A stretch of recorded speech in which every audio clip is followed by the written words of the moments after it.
7 o'clock. Yeah. Start out real brisk. Oh, it was. Call this regular Board of Education meeting, Monday, September 8th, to order. Nikki, please call the roll. Nikki Austin, present. Jim Curran. Present. Mike Davis. Present. Mike Fraseth. Present. Nicole Josephs. Teresa Keen. Present. Steve Mayer. Present. Terry Montgomery. Present. And Phil Bosberg is Nodding. absent. Okay. All right, with that, we have a quorum, and we are officially in session. First up, we've got, we need to approve our agenda for tonight. I would entertain a motion to approve the agenda for September 8th, 2025. So. Mike F., motion by Mike F., second by Me. Terry. Terry. Okay. Second by me. Second by Terry. All the way down me. Any discussion before we do a vote? Okay, all in favor say aye. Aye. All opposed, nay. Motion carries. Next up, we've got our consent agenda. Our consent items, is there any board member who wishes to remove something from consideration on the consent agenda? Hearing none, I would entertain a motion to approve the consent items. I'll move. Motion by Mike Davis, Second. second by Steve. Go ahead and read these. All right, we've got our, approving our minutes from last meeting, August 25th. Professional staff resignation of Haley Jordan, occupational therapist, Northside Elementary. Approval of support staff resignation, Dustin Young, educational assistant, Abraham Lincoln. Support staff hiring, two folks, Olivia Melland, educational assistant, and Caleb Jensen, custodian. We got two donations to approve, $500 to each elementary school's PTO from the Monroe Lions Club, and $526 to Paul Richard Monroe Middle School from sixth grader Carly Tremmy. Yeah, okay. Funds raised with a lemonade stand. Must have been one heck of a lemonade stand. That was a very successful lemonade stand. Okay, any discussion? Joe, can you just talk a little bit about the resignations? I'm surprised to see them right after the school year starts. Probably wouldn't be appropriate for me to talk about all of them. I think there's different circumstances for a couple of them. One was something that was in the works and relative to another job offer, and then there was another issue where it just clearly wasn't a fit with the organization. Be happy to provide more context offline, but given this is an open meeting, it wouldn't be appropriate to get into too much detail.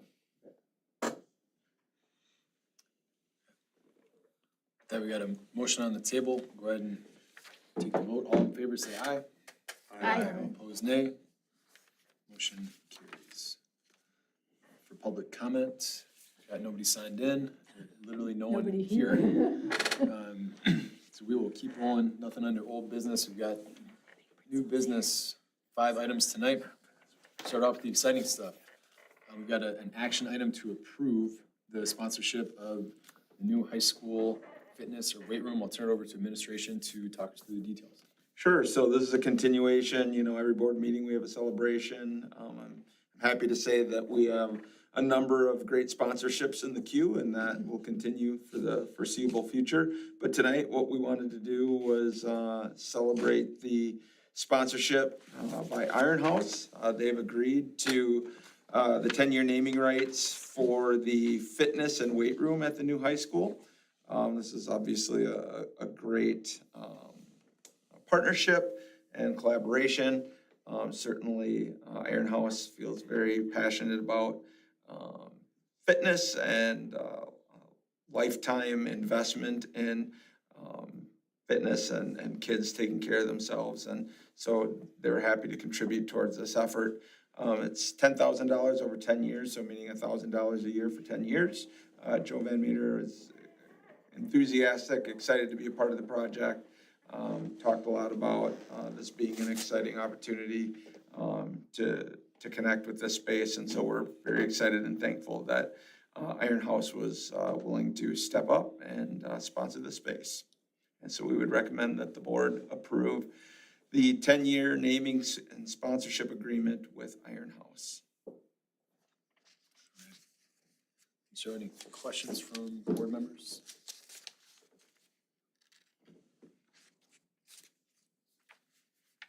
always work bringing more community members into the participation in this new high school. It's awesome and amazing that we continue to see it week after week. I mean, I would have thought by now these would start to peter out, but you keep surprising us. Yeah, I would actually say that they're actually ramping up more than dying down. This is obviously a great sponsorship and we're thankful to Joe and Iron House. But we have some additional news, some big news that'll be coming soon. And we're working closely with those businesses and families to roll that out at a time that makes sense for them, so we can honor them appropriately. But as I said, we have plenty to celebrate and we'll be celebrating for months to come. Awesome. Well, thank you for the hard work.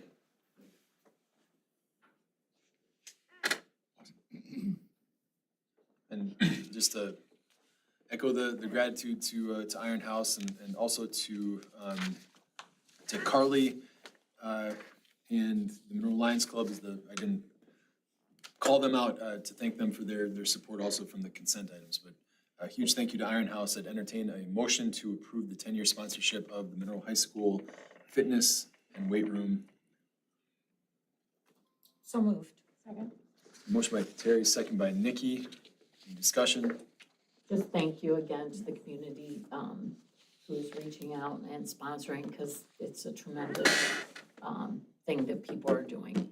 So thank you to everyone. Yeah, and I think it's worth saying when we met as a district for the in-service and we talked a little bit about this level of support, I think the staff was genuinely moved by the amount of support that they're receiving. So it's definitely felt by the staff and we appreciate all that the community does for us. Okay. All in favor say aye. Aye. All opposed nay. Motion carries. All right, we've got consideration for potential referendum timeline. Why don't I kick this off and then I'll pass it over to. You kick it off, pass it to me, then I'll pass it to Ron. Great. Okay, so in new item discussion last meeting, we opened it up to the board for kind of feedback and direction on how quickly folks wanted to move forward on the discussion about our current budget situation. The very clear feedback was, let's keep the conversation going and ask Joe to bring back a timeline. And from this conversation, we can both react and give feedback, but also give direction on what we might want to see on what cadence or kind of how soon, especially after hearing some of the rationale for why some of the proposed draft deadlines are what they are. So thanks, Joe and Ron, for doing the prep on this, and let you all take it from here. Yeah, I would echo what Jim said. You know, it's clear that the board has an interest in exploring this option. We know that this is likely something that's in our future, and one of the things that we wanted to do is just lay out a sequence of steps that are necessary in order to move us forward should the board decide to pursue a referendum in April of 2026. There are some things that are built in per state statute, and we tried to recognize those. This isn't meant to be necessarily an exhaustive list of everything that could be done, but really more of the broad strokes and some of the most important legal timelines and thresholds that we need to take into consideration. So with that, I'll turn it over to Ron.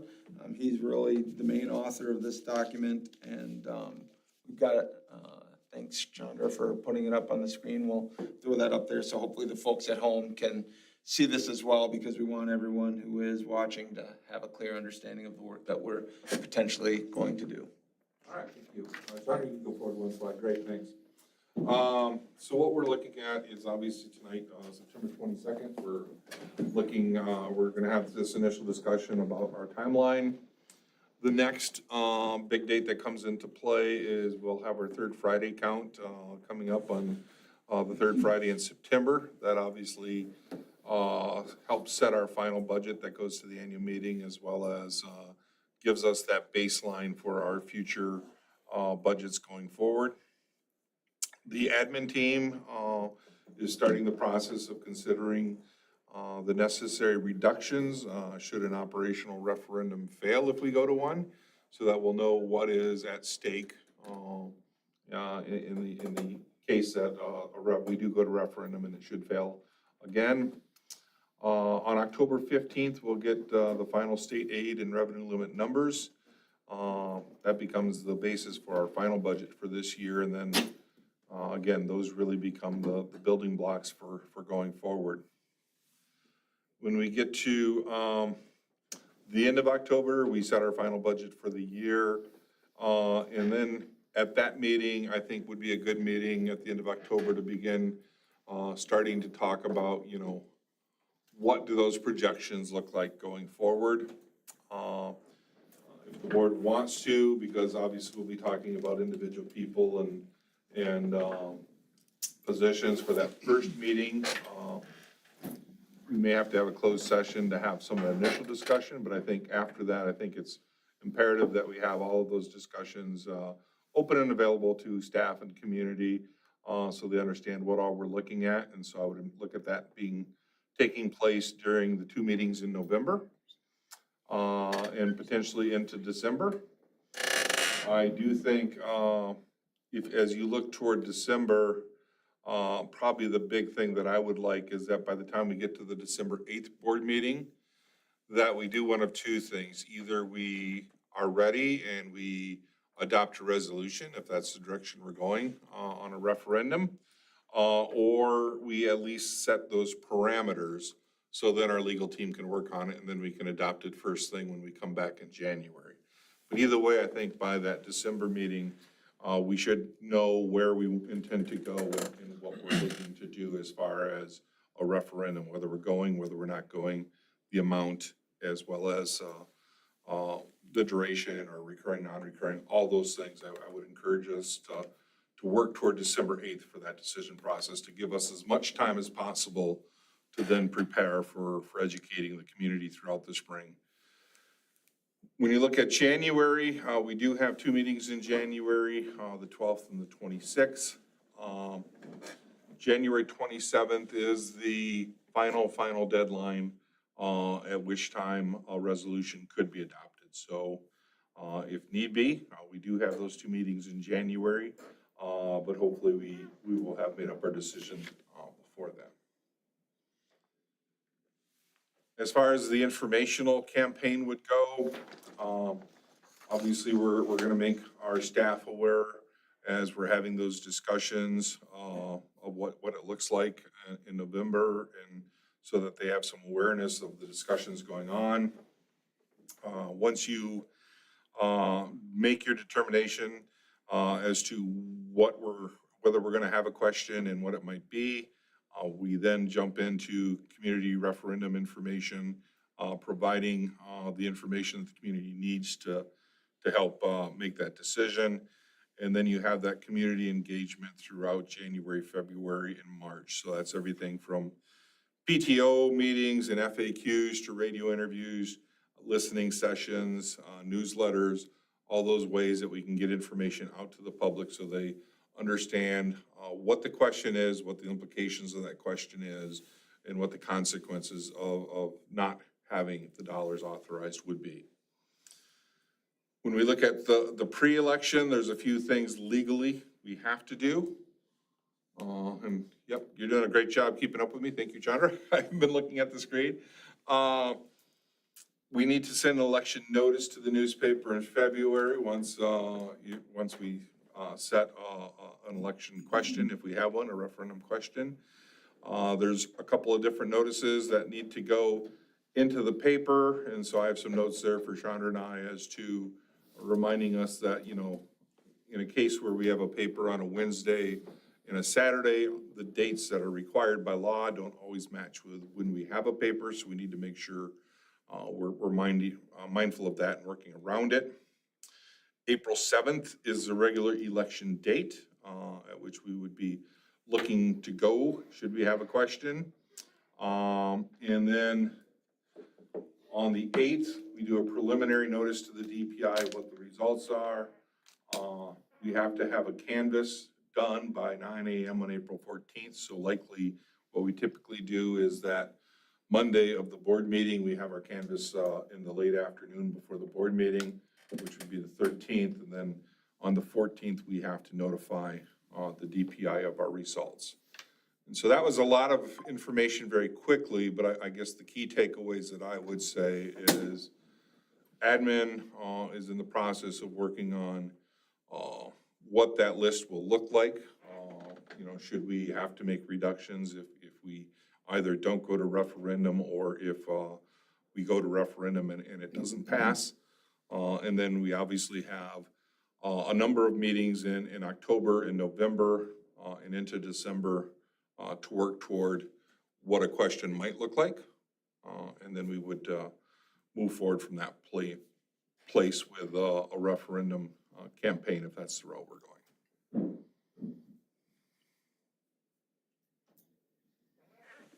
I want to make an assumption, so I'm going to ask, with the November, when we're discussing an open session, those reduction lists, is that also when you're going to bring to us your kind of view of, if we do decide to ask a question, how much we should be looking to ask for?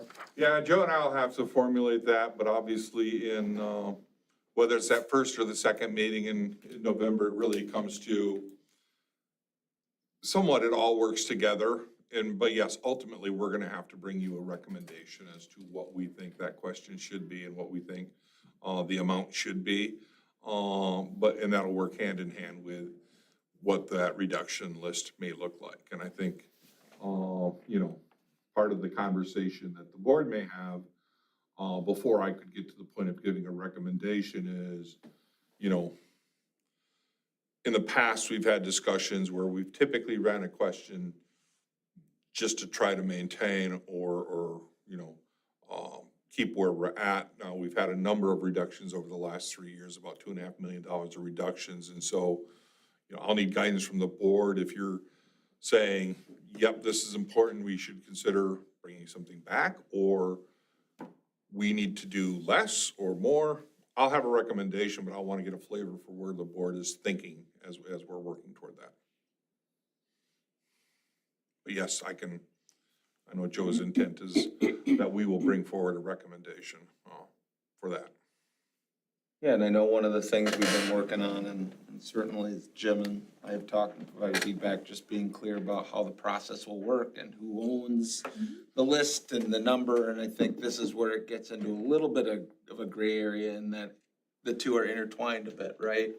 And so I just want to say clearly, publicly, that as we put this list together, this is the work of the admin team. I have to own that list. I will own that list. This will be a difficult process. I think everyone at this table understands that. But there will be times when we will look to the board to get a little bit of feedback in terms of whether or not you feel we're on the right track. But ultimately, I very much do believe that the administrative team is in the best position to make a determination about where potential cuts, reductions should be made if it's necessary. And ultimately, a big part of that is, you know, for Mike's question, and as Ron said, we'll have to get a sense of what that number is gonna be, because that'll largely drive that list. Will that also then include, maybe now that we've had some time to live with these cuts we've already made, what's bubbling up that we maybe need to bring back? And will there be any insight into that? Because we can't keep just taking away if we want to make Monroe continue to be great. So- Sure.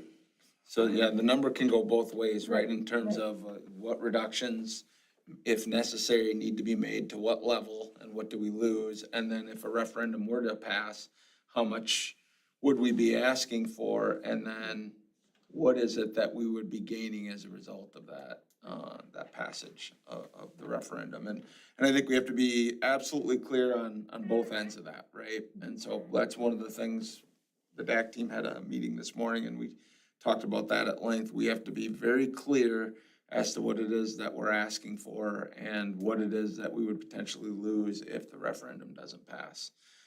So we have every intention of doing that. We're gonna provide as much detail as we can. We're not gonna list names for obvious reasons, but let's be honest, it's not gonna take much to connect the dots and for people to figure this out once we're doing the work. So we've said this before, we'll do everything in our power to be sensitive to the folks that work in this organization.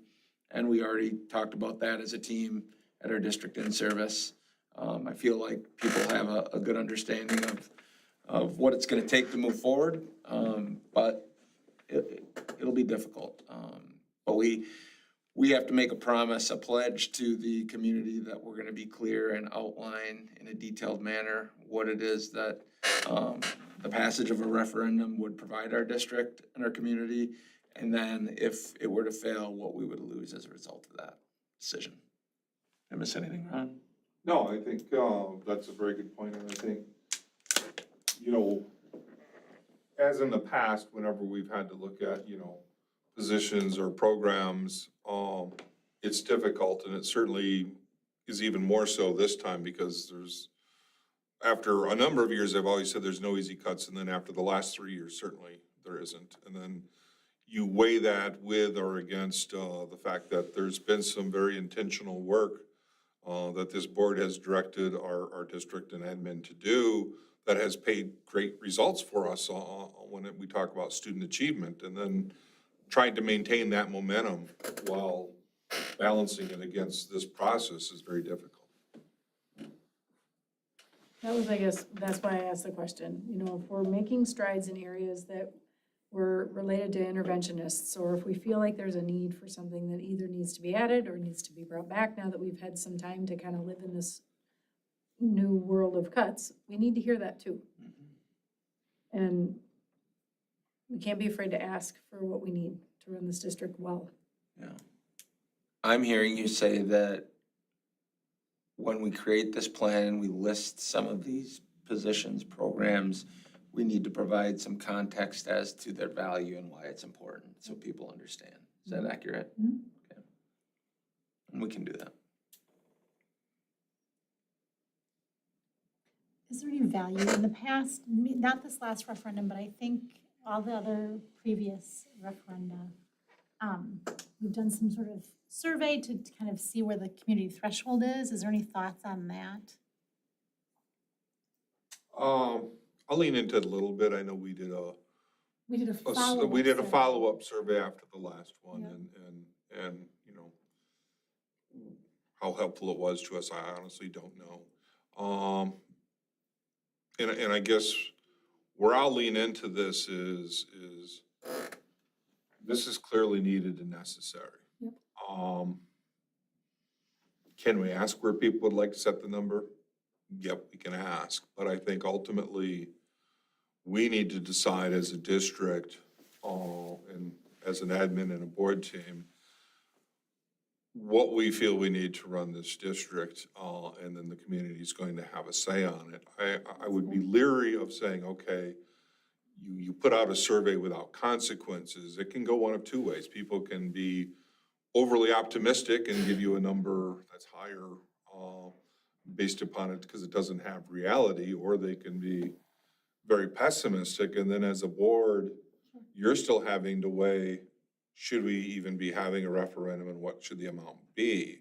And so I don't know that we have an opportunity to not run a question. Now, we always can not run a question, That's fine. but as a professional sitting here right now, I'm gonna tell you, I don't see how that's an option for us. And I don't so, disagree. I just Right. didn't know, like, if we're talking about, you know, bringing back wish list items or doing these things, like, where's the threshold? But I think that's totally fair. I think that's totally fair.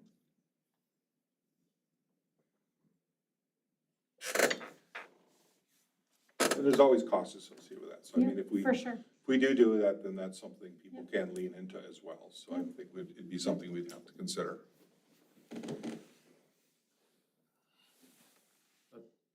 I appreciate this schedule you put together, you know, being very clear about what we're gonna talk about, what we're gonna do. I am concerned about the cultural impact it's gonna have within the organization when we start talking about this. So I just wanna, you know, let you know and the admin team know that, and I think it probably speak for most of the board members here, if there's anything you need from us to help you as we go through this process, please let us know. I appreciate you saying that, Mike. You know, we got together, to start out the year. we have a lot to celebrate, and we did celebrate a lot of things, but we're also very real with the team. And I think by being very honest with them and laying out some of the things, that we need to do, some of the work that's ahead, I think that was comforting. I think maybe in years past, we haven't always engaged the staff as much in some of that work. And so just for them to know, much like you, right? Like you wanted to know what's the timeline for the referendum, right? There's comfort in information and knowledge, right? And so I think it's our job, not only for the staff, but for the community as a whole, to really be clear about our intentions and allow them to predict how this is gonna play out so that there can be a dialogue, and for those that wanna get involved in whatever manner they choose, that they understand how this is going to work. And, you know, I'll let Terry and Mike and certainly the other administrators here, I think people walked away from that conversation last week feeling about as good as they can, given what's ahead of us. I totally agree with what you said. And I think I told you, Joe, it was one of the more uplifting events that I was ever at as far as an in-service. In fact, I got home and told Mary, I said, really, I feel like going back to school and getting my teaching degree. We'll take you. Done. Then I second thought. But no, I was very impressed. The enthusiasm and everybody coming in, I thought was just outstanding. And the entire admin team, you know, all the thank yous and all these kind of things it was excellent. And it was that way 3/4, 7/8 of the way through, and then at the end, then you got to the serious part of, okay, what's coming up. They all understand just what's gonna be going on, but they all accepted it. You know, they know, they're ready to go to work, ready to help out in any way that they possibly can. I mean, it was great, very, very good. So. I think going back to last year, certainly one of the first things both Joe jumped in as well as Mike as a new board member was when we had our negotiations with our units. And I'll also go back to our survey that we did do post the last election. I think we heard both from our community and our staff that they just want to know what's at stake, what are we asking for when it's not just a big round number, what is truly the impact that we're going to have with these numbers, or what is the consequences of not having those dollars. And so this board has been very intentional in the 20 years I've been here at trying not to hold the community hostage or give that impression, and also trying to allay some of that concern and anxiety of staff. And I think what we heard from the survey from the community was they want to know what's at stake. And I think during the negotiations in the spring, what we heard from the staff was they're gonna all assume it's them anyhow, so they would just like to know what's at stake. Right on the button there, Ron, that's exactly what they said, you know, at the negotiations. And it was right to a T. I would just echo what Mike said. The in-service was very uplifting. I felt like the staff was extremely positive and that the message was really clear. And I love the bundle of sticks, and I think everybody in the district does, that if we have the sticks all together in a bundle, we work better and stronger than if the sticks are spread out individually. So thank you, Joe, for that analogy, and it was extremely uplifting in service. Thanks.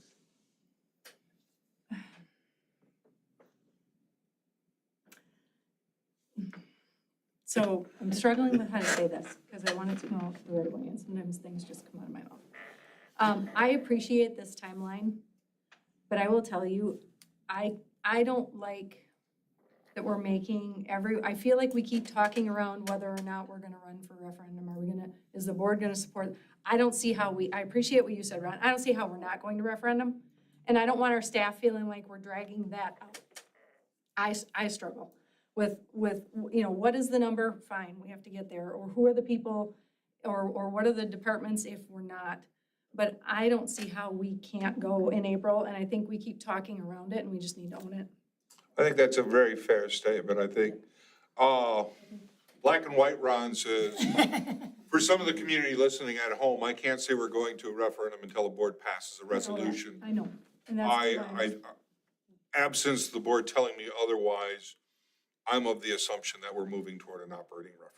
Thank you. Because I guess because I'm hearing great things about the in-service, I wish I could have been there, but there's tremendous, awesome momentum. And this is just a momentum killer if we drag it out, right? And so if we just own it and we all work toward, we're going and we're gonna work toward passing it, there can be great positive energy around it, right? It doesn't have to be this negative thing. So, and I'm not saying that that's how it's coming across at all.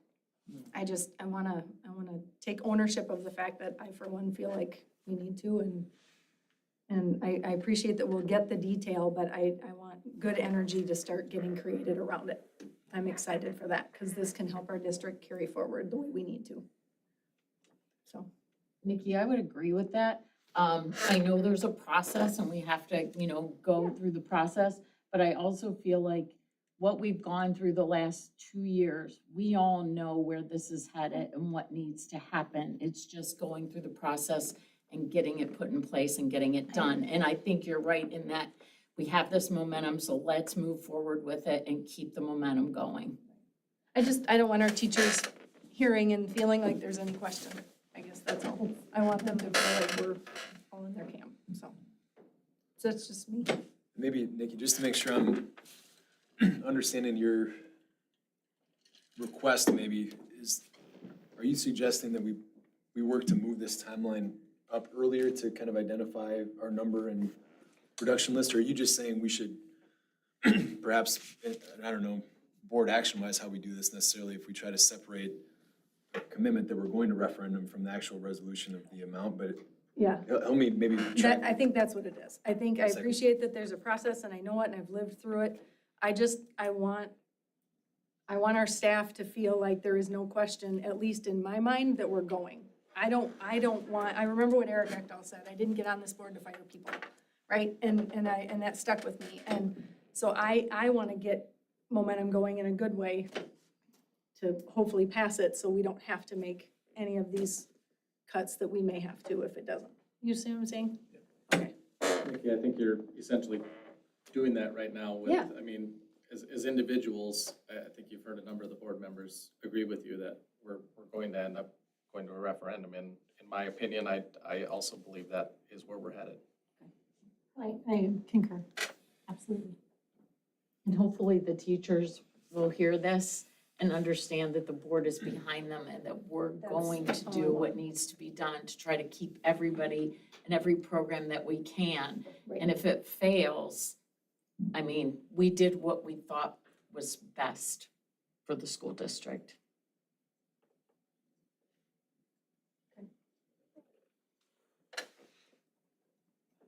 Other feedback, questions based on the timeline we've got? Thanks for that, Nikki. Is there a possibility of us to separate those and as a board, put that statement out that we, which direction we are going? I'll be honest, I'm not entirely sure. I mean, I think we could have a resolution toward whatever. I guess maybe I'd look to, is there anybody who's been through this before from the board side that, is there an advantage to any, if not, I can do some homework and bring it back, but And just, so I think there's two sides of it, right? So I think what I'm hearing is there's a process that we have to go through to determine what the resolution is, which means as we work on that, we need to determine what the question is, what the amount is, et cetera. I think what I'm hearing from Nikki and some other board members is saying, versus Ron saying, we need to decide whether or not we're going to have a question and what it is. She would just like an acknowledgement potentially from the board, or even individually some of you have, of, yes, there's going to be an operating referendum question. We haven't figured out the amount. We haven't figured out what type of a question it is. We haven't figured out all that's at stake yet, if that question would not pass. However, we know that we're working toward an operating referendum. And I think that's where, if you're comfortable, I think it keeps me from having to couch the conversation of, are we going to question, are we not? Because until that decision is made, I can't say for certain we are. But I mean, certainly the board can say whether if that's what your intent or what you think we're working toward. But I think there's a process in there, that we still have to run the process to see what that number is, what that appropriate Occurring or question not is. occurring, what's the number, all that, yeah. Maybe a suggestion for how to pull that through. I think what I'd like to do is maybe bring that back to next meeting. Because in part, I don't know, I think we're having the discussion we're supposed to have right now, but if, there could be people on the board who are dissenting from that, who maybe weren't kind of all the way ready to get into that. That's I'm fair. not sure, but that's possible, right? And so, why don't we bring that back as an action item for consideration? And we can talk about exactly how to structure it in the agenda. Sure. But that would be my suggestion for that, as opposed to moving to take an action on something tonight. Does that sound okay? Absolutely agree. I don't think it's really actionable this evening. Yeah. No, okay. and I wasn't intending it for it to be, Yep. We were starting to get into Yep. the conversation, Yep. so, but I appreciate you raising that up, Nikki. There's nothing you I would found be that attention doing, to. even if you would choose to take an action at another board meeting.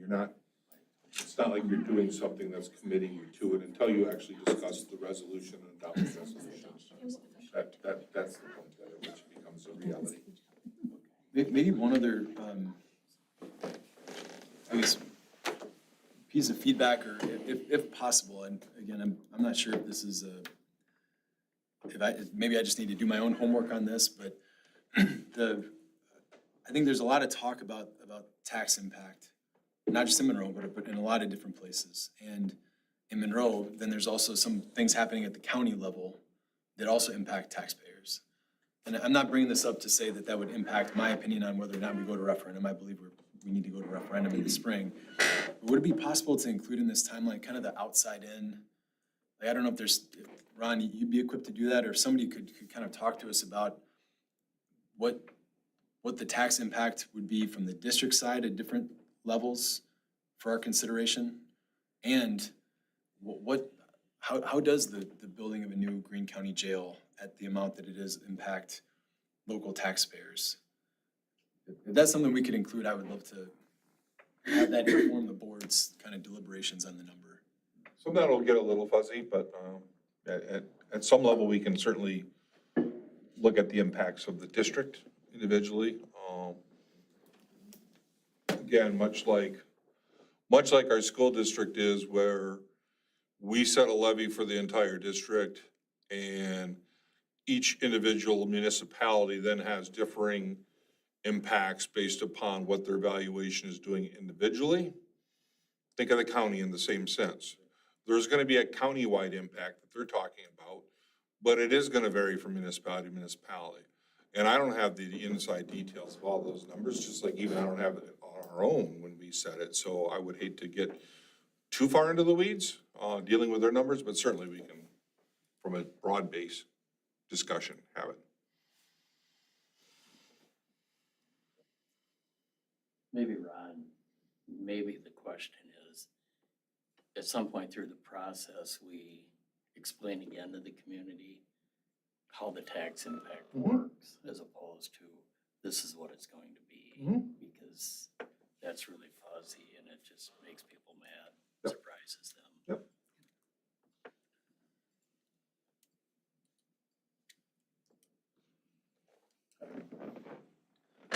Joe, is there anything else you need further? No, I appreciate the thought that went into this conversation. I would also say, and I agree, getting to the point where the board can make some kind of statement about your level of support and your intent going forward is good. I will say, I believe that our staff feels very supported by the board. I think the staff is paying attention to what's going on, and they understand that there's difficult decisions ahead. But certainly, I don't believe that there's anyone that's questioning the board and what you're all trying to do. So I appreciate your desire to make that crystal clear, for the team. And we'll gladly take that in whatever form we decide is most appropriate. But I want the board to know that the staff is appreciative of you and all that you do for us, because they do feel very supported. Great. Thanks for putting this together. Thanks for folks raising up questions and feedback. And then before we transition, Jim, I think obviously we want to come back and talk about whether or not there's some kind of informal resolution statement, whatever that's made. If there's additional information that the board would like to receive, or would like presented to you all at upcoming meetings, I would just ask, certainly communicate with Jim. Jim and I are working together. We're eager, our team is eager to make sure that we get you all what you need in a timely manner. We have a lot of things sketched out already, but I just want to make sure that it's delivered in a timely manner and in a way that fits the board vision. So if you guys work through Jim will tell me what to do and we'll go from there. Appreciate it. Does that sound good? That sounds good, yeah. Great, okay. Let's keep rolling. Next up, new business is the curriculum update. No action needed tonight, as I understand it, so turn over to. Yeah, just a few things, that's going on in my world. Talked about ending the in-service week on a high and having a great, all-staff meeting with Joe and others. That's a busy week, so I just want to highlight some things that happened leading up to the school year. It's probably one of the busiest weeks for me, for Amy, as we try to obviously help support staff as we get back in the mix. So I just want to talk about a couple things that staff were part of that week. Amy and I visited each building. We tried to get to each staff meeting building to highlight the district goals for the year. Joe and I have done that for 3-4 years, I think now. One, to be visible in the building, and two, just to send a unified message around what's our focus for the year and celebrate all the great stuff that's happening. So Amy and I did that, went really well. And then we also hosted Otis Regional Workshop, where we had several Otis reps here in the district to help support 612 in that transition.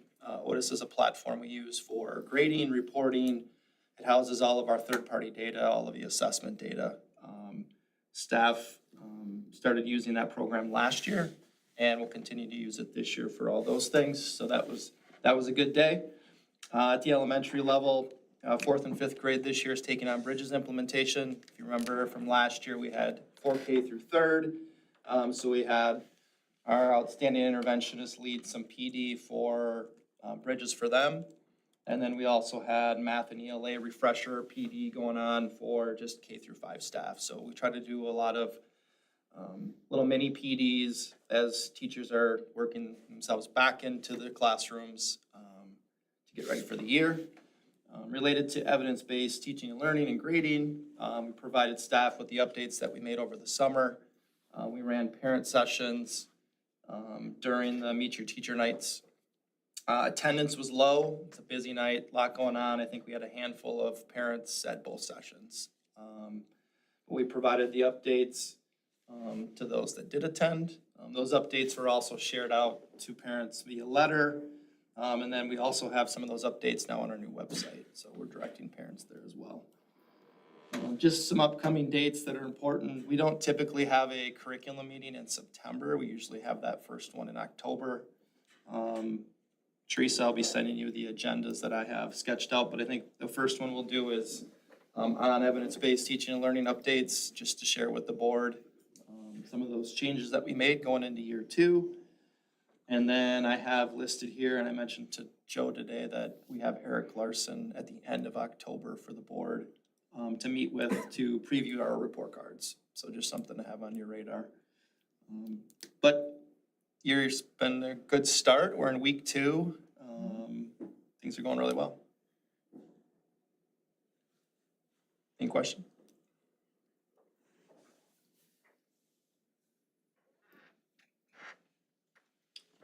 I'll just say it's an incredible amount of work going on to kick off the year. And Terry knows this because you live this life, right? Anytime you provide any kind of professional development training work, it's often seen, Teresa knows this, it's often viewed as another initiative, right? When people already have their plates full. And I think, you know, Todd, Amy, the interventionist, Susan, have skillfully weaved in this work so that it doesn't feel like we're just adding more to their plates and instead enhancing the work that's already happening. I'm just really proud of the work they're doing. And I think, you know, for those of you that didn't see Jim's message that was provided to the staff, it was excellent. He talked about some of the success we've realized over the last couple of years. And that was one of the things that we celebrated. And I think it's starting to click for people that all these things that we're doing, it's very intentional work and it's yielding some pretty powerful results. And so I feel like people are very much getting on board and given all the work that we had them do last week, and there was a lot happening, those folks were still smiling and getting it done. So I think that kudos to you guys for the work that you're doing and keeping people moving. I will add, and I should have said this, like, there's a ton of work, and I think we've said this here at the board level, that happens over the summer. Teachers don't take 3 months off and just walk through the door and get started with the new year. We recognize all of the teacher leaders we have in the district through committees, leadership teams. Those groups are meeting all summer, preparing for the new year, and a lot of these things that we're doing, it takes all of those individuals to put those plans together. So a ton of work that happens between the end of the school year to the start of a new one.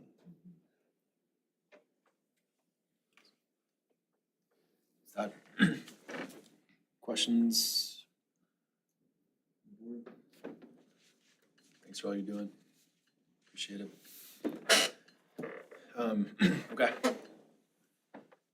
Keep rolling. School safety update. Item D. Turn it over to Joe. Yeah. So, I think we all understand that, you know, given all the responsibilities that we have, there's nothing that's more important than ensuring the safety of our kids.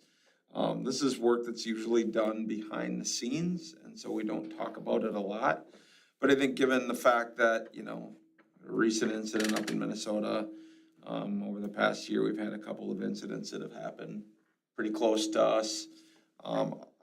Jim and I talked and we felt it would be a good idea just to give the broad strokes of some of the work that's been done recently. And really what I want the board and the community to know is that this is work that we take seriously and we're actively engaged in this work. The update that you have in board docs, it just kind of outlines a few things and I'll go over them quickly, but we've updated all of our safety plans, both at the district level and across all of our schools. We do that annually. We're conducting ALICE training, which is training our students and staff how to respond during a crisis. We feel really good about that. ALICE has served us very well over the years, but we are looking at transitioning to a new procedure called the Standard Response Protocol, or SRP. It comes from the I Love You Guys Foundation. The I Love You Guys Foundation does a lot of great work. They provide a ton of resources, and it's quickly becoming the standard in the field. And so we feel good about ALICE still. We didn't want to make the jump to new language. At this point, there's a lot of similarities between what we do in ALICE and SRP. But we want to make sure that we get the language lined up so that it's consistent across the board. So we'll work on that over the course of the year and likely make that shift next year. Reunification planning was a big project for us last year. It's something that I spent a lot of time on. Basically, when there is a crisis, and if kids need to go to a different building or a certain area of the building and then going through a process of reunifying them with their parents, that requires a lot of planning, coordination, resource, and we've done quite a bit of work in that area, and I feel really, really good about the planning that we've done, including developing some resource boxes that are available in all of our buildings should something happen. Hopefully they never need to be used, but should it be necessary, we have some of those things in place. We also, our admin team and and Officer Quinn, our school resource officer, participated in a very warm training at Broadhead High School in August. They don't have air conditioning there, and it was a rather warm day, but we stuck it out. And it was a good training because it did allow us to go through some reunification exercises and allow us to put our plans to work and make sure that we have a good understanding of how all of that would look and work. So we continue with training. We continue to work with local law enforcement. We're very fortunate to have great relationships with both Monroe PD and the Greene County Sheriff's Department. They work with us quite a bit. We ask that they use our buildings for a lot of their active shooter trainings, not only because we want them to be well-trained and up to date on their practices, but we also want them to be familiar with our facilities. So that's been a really, really strong relationship that we have. And then going forward, as a part of the Greene County Superintendent's Group, recently we've decided that we're going to develop a county response plan that aligns all of our work so that if something should happen in one of the neighboring districts, that we can all pull together and provide resources and support. And we continue with our drills and safety training. We don't get into a lot of specifics publicly about the work that we do because we want to make sure that we don't make our plan vulnerable in any way. But again, it's just critical that the board, the community, parents, students know that we take this very seriously and we're working through this on a continual basis. And we feel like we're in a very strong position given all the work that we've done over the last several months. Joe, I have a quick question. Sure. I vividly remember the Alice training, and something that stood out to me when I was watching the news about what happened in Minnesota was the kids didn't know what to do because they were in a different place than when they had practiced, you know, what would happen if there was an active shooter. And I'm just wondering if they've updated the training at all or any part of it to talk about, you may not be in your classroom when this happens. You might be on the playground, or you might be somewhere else. What do you do in those circumstances? Because it may not happen in the classroom.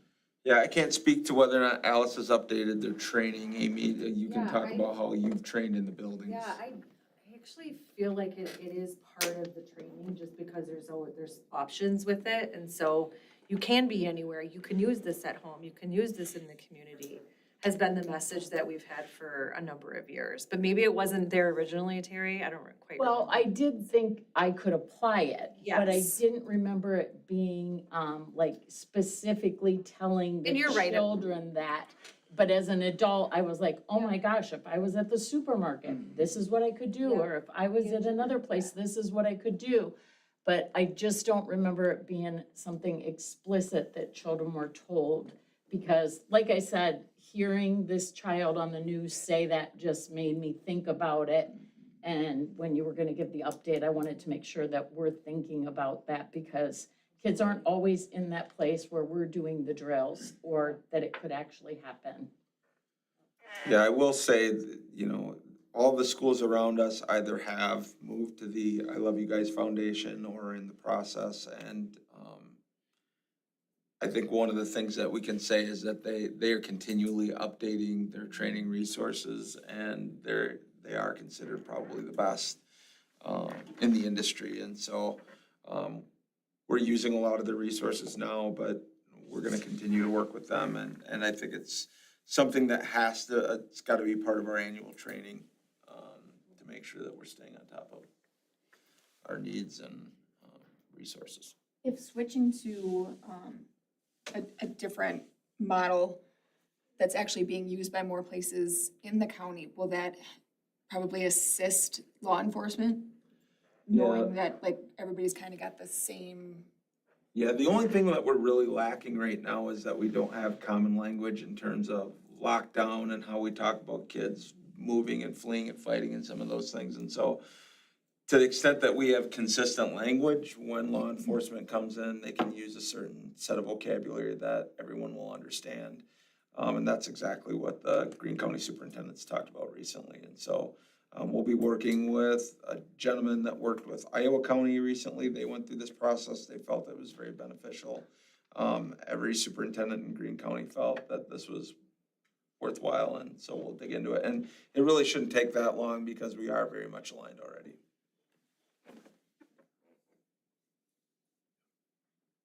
Thank you. Appreciate it because it's important. Yeah, this came up when you and Jeremy spoke at Kiwanis too. This was an area of concern, so I appreciate that you put this on. Thanks. Just to talk at a high level. Yeah, the other question we get, and I think it was at Kiwanis, was about the new high school, and Right. we'll say it publicly. Yes, there are a lot of safety features that are engineered into that building that far exceed anything that we have at our current high school, but we don't talk about them publicly.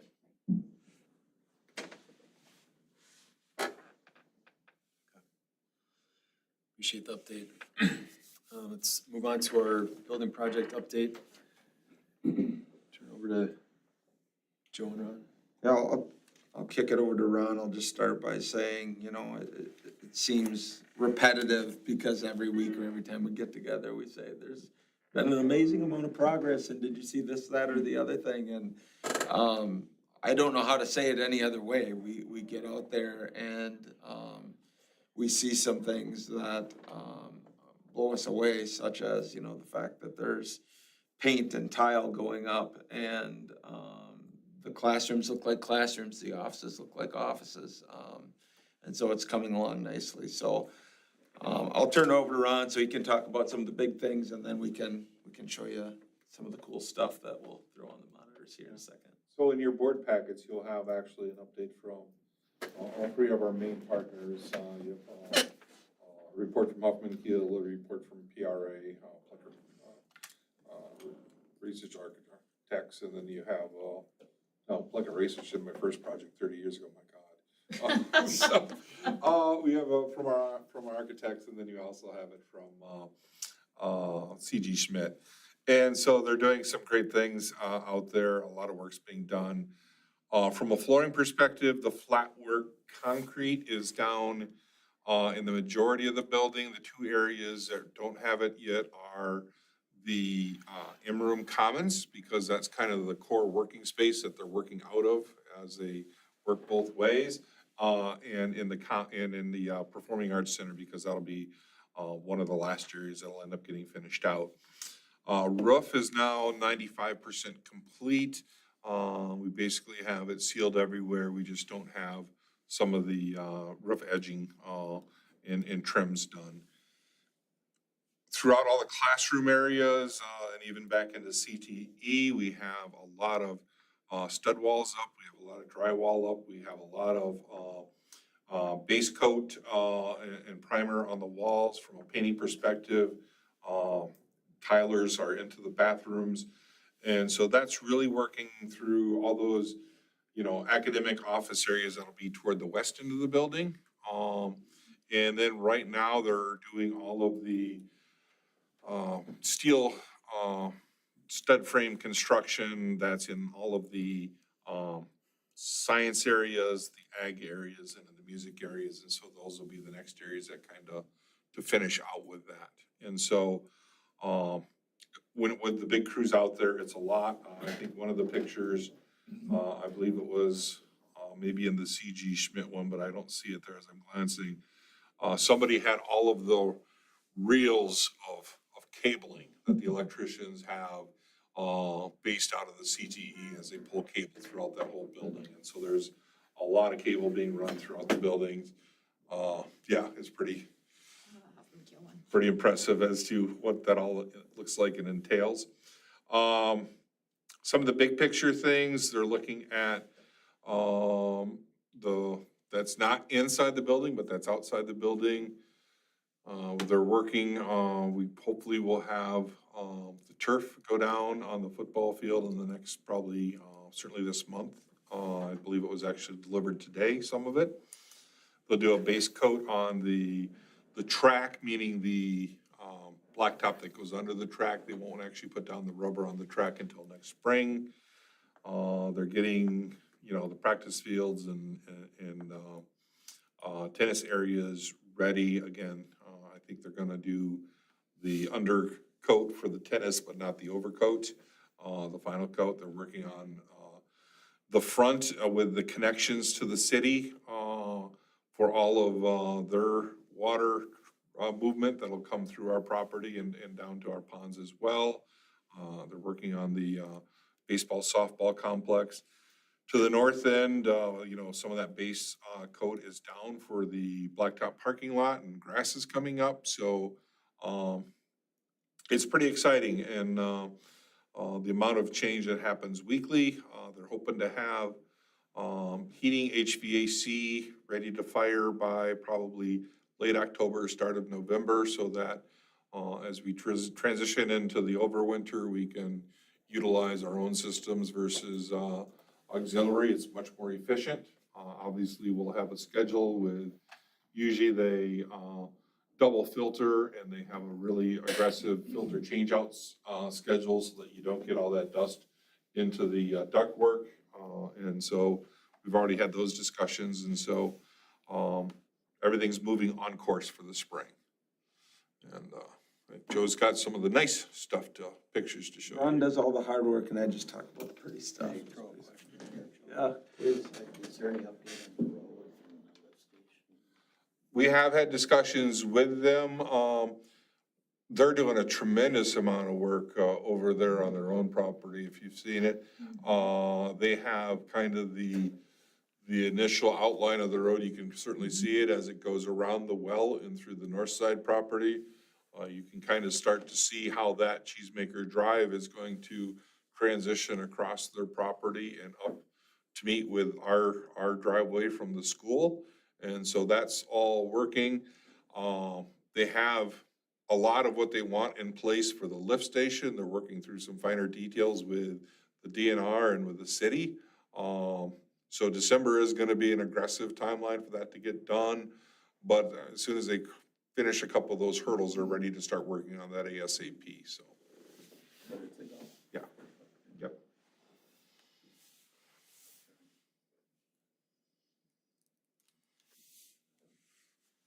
Right, you guys want to take a look at this video fly through?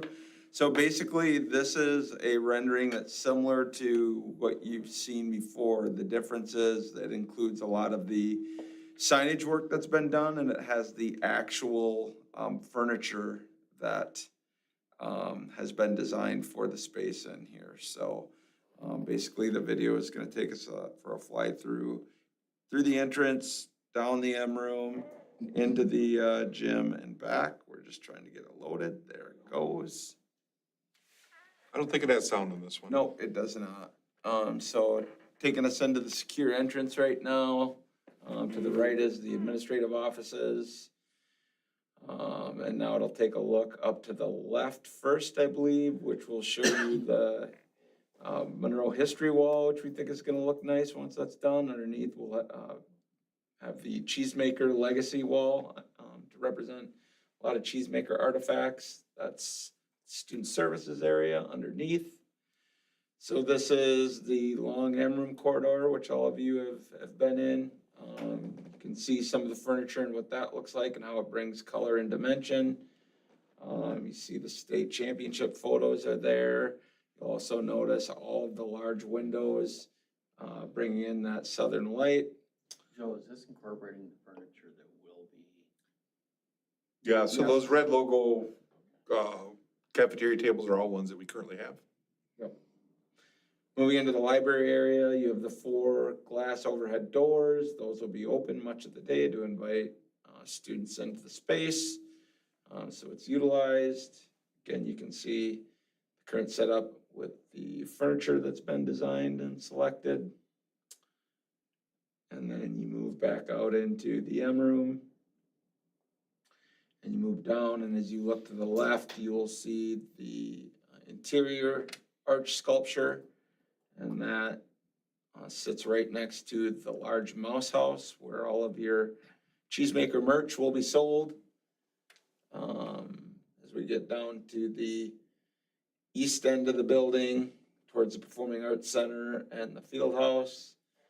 They do take us into the field house, not into the Performing Arts Center, because they didn't feel there's enough change that had happened in the Performing Arts Center, but this gives you an idea of what the space is gonna look like. If you've taken a tour recently, you know this space looks huge. The walking track is largely done around the perimeter. But this is gonna be a beautiful space, a top-loading gym. You have the fitness area and the wrestling multi-purpose room back there. If you look quickly to your right, you'll see outside to the plaza leading to the stadium and the concession stand and press box. Coming back across kind of the marquee area of the Performing Arts Center. We move back down to the west end of the building so you can see it all from another angle. Again, you've got the furniture, you've got the mouse house, you have the interior arch. You can see some of the coloring that's happening both on the first and the second floor. We are working to make sure that we build in a little bit more color because right now it looks very white. Part of that is because of the floor and the way it's represented. This will be a polished concrete, so it won't look quite as white as it does here. And then as you move down, you see the grand staircase with some of the branding that's located on the bridge between the two second floor academic areas.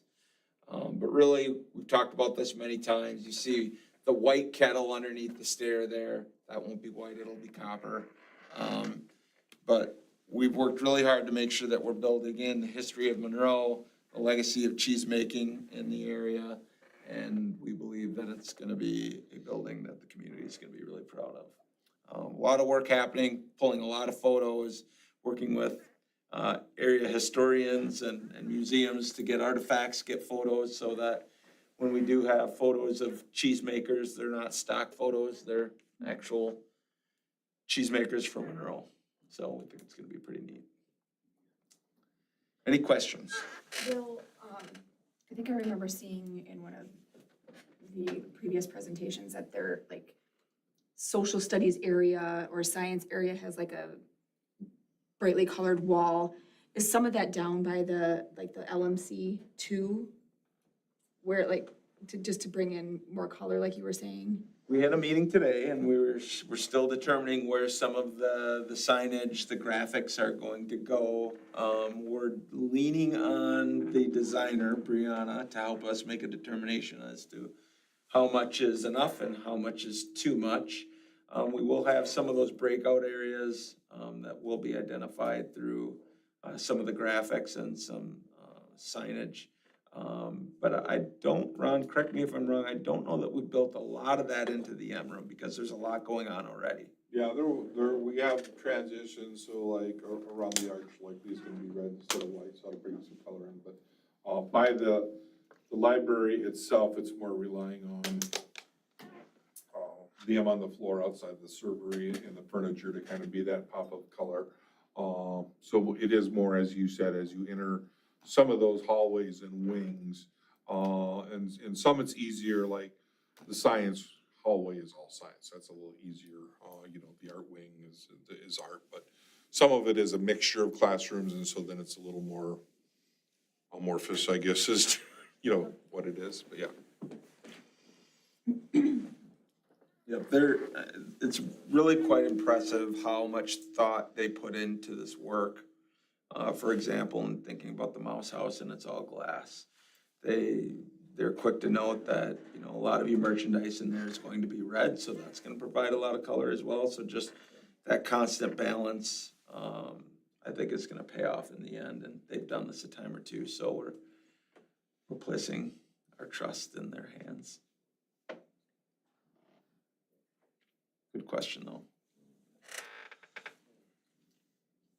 Is the furniture that's gonna be in the M room, is that gonna be portable? Is there gonna be a place to stow some of that away if they have an event in there, say like a dance or something? I don't know the answer to that question, do you, Ron? She said the other week when she was here that it's all stackable and movable. It is. Most of it's stackable as far as the chairs go, so the chair, you're right on that. And some of the tables do like fold and nest. Now, will some of it not be easily stackable or foldable? Yep, there's There's some like the waterfall type tables, you saw a couple of those where they're kind of more of a solid table or some of the benchworks. Now, clearly, they're all on the little sliders or whatever, so you can move them off to the sides, right? But they won't just, In the cafeteria area? they'll either be off the cafeteria, or you then also have the long hallways that go toward the north, and toward the south for that matter, that you could put them in if you were gonna have a dance or something of that nature. We don't have a dedicated furniture storage room. No. Right, okay. No, and that's kind of typical, just because it would be a lot of storage space that, you know. Questions? All right. I appreciate the update. Excited to get back out there. Okay. Let's move on. Informational items. Boardsmanship, administration. Anything you want to share, Joe? Yeah, I'm trying to get my computer to cooperate, but a couple things. One, Todd mentioned, that we do have, a data review with Eric Larson coming up. That's going to be scheduled for Tuesday, October 28th. That'll be from 5 to 7 p.m. I'll ask Chandra to please put that on the board's, schedule so we can get that posted and make everyone aware, but we'll provide dinner that night. And again, as Todd said, that'll be an opportunity to go over some newly released results and give us all an opportunity to dig into the work that we're doing and make sure that we continue to trend in the right direction. And we're excited about that night because we think there's gonna be a lot to celebrate. And then the other thing I was just gonna say is I went to my first cross-country meet on Saturday, and that was a pretty wild experience for me. And so I was excited to go, learned a lot, ran a lot more than I thought I was going to. I was dressed appropriately for it, but I have to admit, I was out of my element, but I had a blast, and those kids worked their tails off, and it was a beautiful morning that day. So I'm just really thankful that I pulled my tail out of bed that morning to go check it out, because those kids worked so hard, and it was a lot of fun. A lot less hills this Saturday. What's that? Said a lot less hills this coming Saturday, in Okay. case you were wondering. For the golf course, so you don't have to move nearly as much. Yeah, well, the thing was, when they first said to me, are you gonna run the course with them? I thought they meant the actual 5K, and I said, no, I'm not running a 5K. And then somebody said, no, we run from spot to spot. I'm like, oh, I'll do that. And I did it, and then later on, my body regretted it. Almost ran a 5K. It was good, it was good. I genuinely had a lot of fun, it was great. Just one update from my end, or I guess want to make sure everybody's clear on the setup, at least for the next couple of weeks. Huge thank you to Nikki for hosting our first focus group on the 16th. I know Phil is going to be co-leading that space. We've got that posted. We've also got a letter from me on behalf of the board that we're posting to the district website. It kind of lays out the purpose and the intent for the focus groups that we're holding. And just want to thank the board for all the input on the process and kind of stepping up to help facilitate where you can. I know it's a big ask on top of additional meetings. So and a huge thank you to Todd and Amy and Ron, who've really leaned in to support with making all the pieces work. So I want to say a big thank you there too. Are we getting a presentation or like a Google Doc to be able to store all of the information and to take notes? Yeah, we've got a presentation that I got today, so I'll send out to the board for feedback, just to make sure everybody has the same kind of content for the meeting. And yeah, sorry, what was the second part of that? We're gonna want something to like consolidate notes on, so as we like. A Google Doc from Get like feedback, each of if it's a these. Google Doc or whatever form you want, it's something to kind of. Yeah, there's a spot on either consolidate the feedback. last slide where you can consolidate some points too, if you can get it down to like 5 key points. Otherwise, if you want to have a Google Doc or whatever, if you want to create more, you certainly can. Any other Sounds good. It questions? was a very nice letter. Appreciate it. It's very good. Thank you. Okay. Board of Ed correspondence, I've got nothing there. Committee reports, start down with you, Nicole. None. Terry? Got to participate in the back to school in service. It was awesome. Your speech was very inspirational. Thank you very much. And Joe did a great job of rallying the troops. They were, I mean, it was Friday, the end of the week, and they were still extremely positive, which was unbelievable. So it was great. Also got to participate in Meet Your Teacher at Parkside. It was nice. I helped parents find classrooms. And because I know different buildings and everything, that was great. So parents would come in and they wouldn't know who their kid's teacher was, and we'd look it up, and then we'd help them get to the classroom and stuff.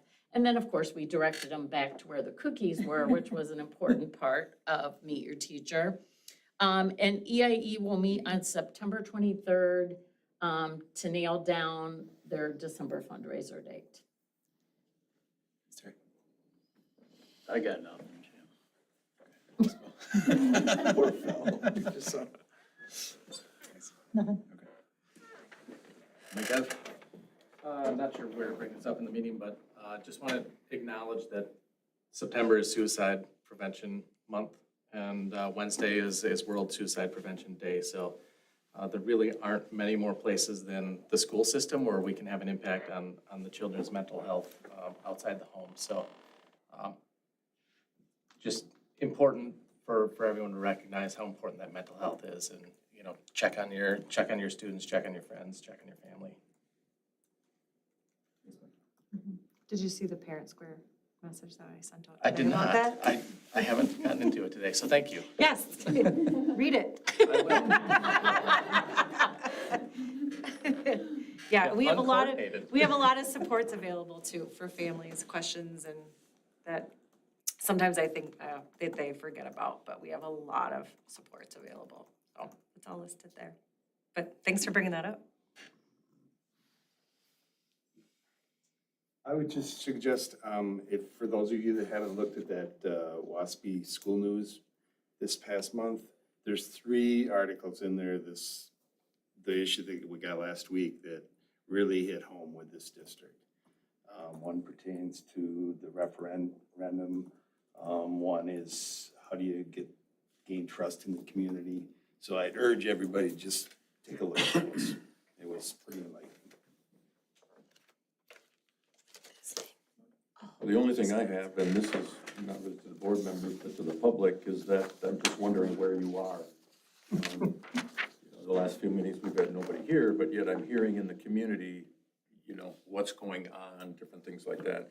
And I would just encourage everybody that, we have the meetings every other Monday. By all means, please come and attend. And you don't have to stay for the whole thing, but if at all possible, come on down. Nothing. all right, nothing else from me. Agenda items for future discussion? Kind of tied with the school safety presentation and then the suicide prevention month. We haven't talked about our mental health offerings as a board in quite some time. I thought it might be good just to kind of give us a refresher on what we do offer and how we think that's doing. Is it meeting the needs of our students, or do we need to look to support something more different? Or Yeah, that'll be great. And I think given the context of some of the things we were talking about with referendum and Amy mentioned it, one example is we have something called Care Solace that's provided in the district that serves as a mental health navigator for not only kids, but for their families, for people in need.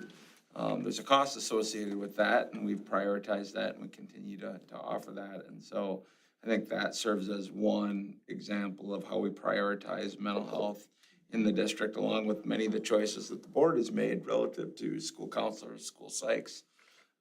So Amy will do a bang-up job with that presentation, and we can. We have a strong system of support, so I think it'd be great for us to review that. It has been a while. yeah. I've got one note, I probably should have mentioned this in boardsmanship, but Joe and I met to kind of I delivered the feedback on behalf of the board for the informal evaluation as the next step from our first meeting in August. We'll put on the agenda next meeting to give Joe a chance to kind of bring back to the board his thoughts, takeaways, any feedback that he has for us. So we'll do that next meeting. Anything else? Okay, liaison reports, no one is here. Press, nothing. I've got 8:20 PM Central Time for a final motion. Well, sorry, I got a motion by Terry and a second by Mike App. Any discussion on that motion? Hearing none, all in favor say aye. Aye. All opposed, nay. Meeting is adjourned. Like, you're gonna have to be quick.